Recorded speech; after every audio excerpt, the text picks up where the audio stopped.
రామకార్యం మీద ఉపకారం చెయ్యని మీ బ్రతుకెందుకని ఆ పర్వత శిఖరాన్ని తన వేళ్లతో పెల్లగించి చేత్తో పట్టుకుని అంతే వేగంతో జాంబవంతుడు ఎలా చెప్పాడో అలా మళ్ళీ కన్ను మూసి కన్ను తెరిచేటప్పటికి ఆకాశ మార్గంలో గరుత్మంతుడు వస్తున్నాడా అన్నట్టుగా ఆ సంజీవని పర్వతాన్ని తీసుకొచ్చి ఆ ఓషధీ పర్వతాన్ని ఆ యుద్ధ భూమిలో దింపారు.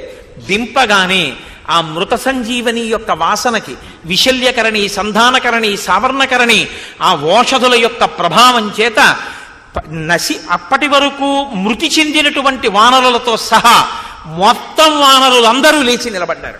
పూర్వం కన్నా విశేషమైనటువంటి తేజస్సు పొందారు. వీళ్ళందరూ లేచి ఇక్కడ నిలబడి సంతోషాన్ని పొందారు.